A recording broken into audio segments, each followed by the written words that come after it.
पप्पू यादव जैसे लोगों से, भड़काने वाले लोगों से अपने राजनीतिक जीवन में एक ऐसा उदाहरण दीजिए जब आपने आग भड़काई नहीं, आग बुझाई।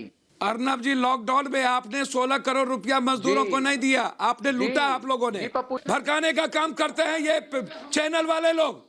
क्या हुआ उन्हों में? आप उस पर चर्चा नहीं करते हैं। क्या हुआ उन्हों में? आप उस पर चर्चा नहीं करते हैं। कांग्रेस गलत है तो हम उसको सही नहीं कहते हैं। अदानी के साथ जो भी मेरे सवाल ने आपको चूर चूर कर दिया। लाइव टीवी, सच सबसे आगे।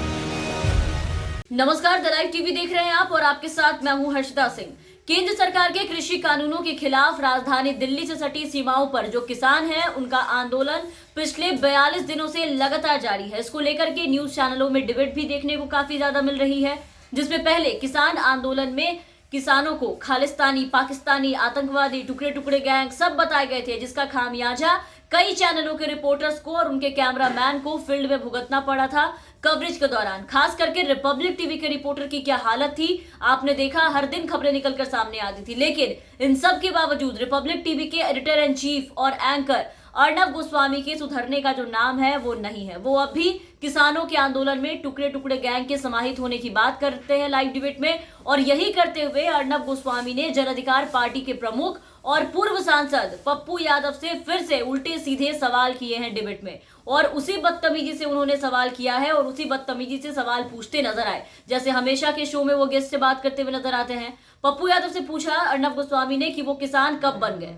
अर्नब ने कहा कि आज मैं पप्पू यादव से पूछता हूं, भड़काने वाली गैंग से, टुकड़े टुकड़े गैंग से, शाहीन बाग के समर्थकों से, ट्रैक्टर रैली करने वालों से और भारत की जनता से पूछना चाहता हूं कि जो लोग आंदोलन की आड़ में आग भड़का रहे हैं, पप्पू जी आपने जीवन में एक ऐसा उदाहरण दीजिए जो आपने अपने जीवन में आखिर कब आग नहीं भड़काई। जिसके बाद इसका जो जवाब है वो जाप संरक्षक पप्पू यादव ने अर्नब गोस्वामी को दिया। क्या कहा आप खुद सुनिए।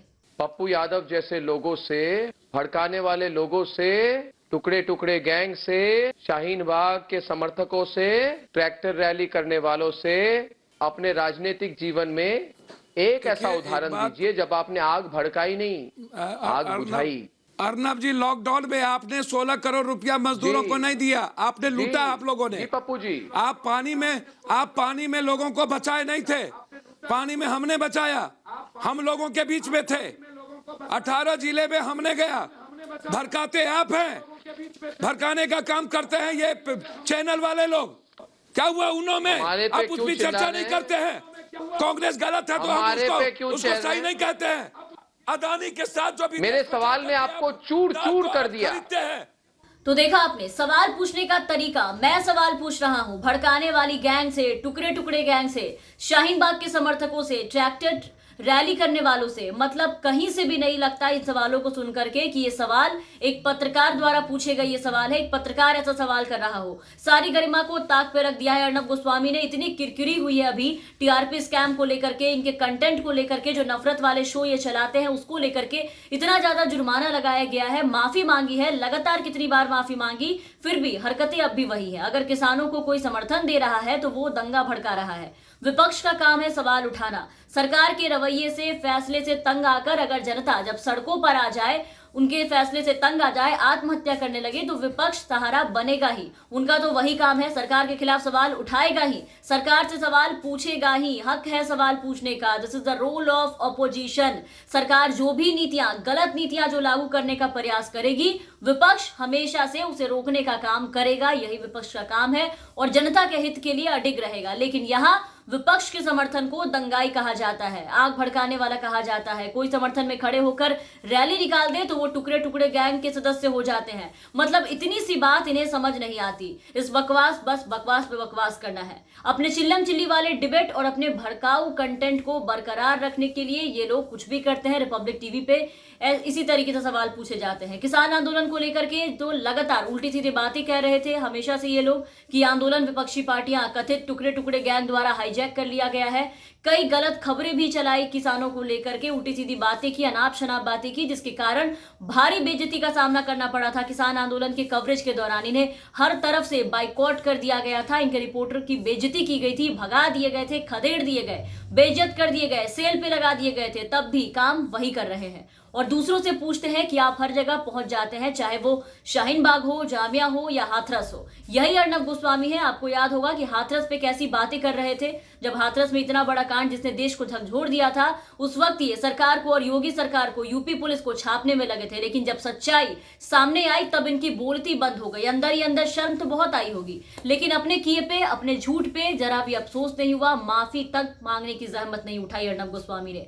और आज यहां सवाल कर रहे हैं पप्पू यादव से कि आप किसानों के पास आग लगाने पहुंच जाते हैं, आप डिसाइड कर लीजिए कि आप शाहीन बाग में भी पहुंच जाते हैं, हाथरस में भी आप पहुंच जाते हैं, ये फैंसी ड्रेस कंपटीशन चल रहा है क्या?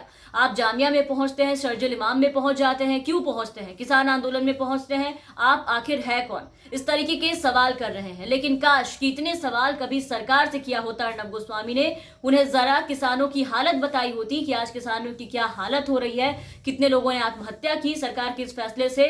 लेकिन इनसे ये होगा नहीं, उल्टा इस ठंड में बैठे किसानों को ही ये और बदनाम करने का काम करेंगे, उन्हें ही अलग अलग नाम से बुलाएंगे, उनके समर्थन में खड़े लोगों को भी अनाप शनाप बोलेंगे, सब करेंगे, लेकिन सरकार से सवाल नहीं करेंगे। खैर, जाप संरक्षक पप्पू यादव ने जवाब तो दिया इनके हर सवालों का कि ये कौन है, क्यों आते हैं और इन्होंने क्या किया, क्यों इनका समर्थन करते हैं, और सुनाया भी। लेकिन अर्नब गोस्वामी की जो लगातार बोलने की आदत है, वो उससे खुद भी काफी ज्यादा परेशान है। वो गलत भी बोलेंगे तो बोलते ही चले जाएंगे, जबरदस्ती की बातें करते ही चले जाएंगे, भले उसे आप सुने या ना सुने, उनकी बातों को आप कुछ भी करें, तवज्जो दे या ना दे, इससे उन्हें कोई भी फर्क नहीं पड़ता है, वो लगातार बोलते चले जाएंगे। तो फिलहाल के लिए इस वीडियो में बस इतना ही। आप बने रहे हमारे साथ। अगर आपने अब तक हमारे चैनल को सब्सक्राइब नहीं किया है तो जरूर सब्सक्राइब कर ले, साथ ही बेल आइकन जरूर दबाएं ताकि हमारी हर अपडेट्स आप तक पहुंचती रहे। और अगर आप हमारे ये वीडियो हमारे फेसबुक पेज पर देख रहे हैं तो हमारे फेसबुक पेज को जरूर फॉलो कर ले। धन्यवाद।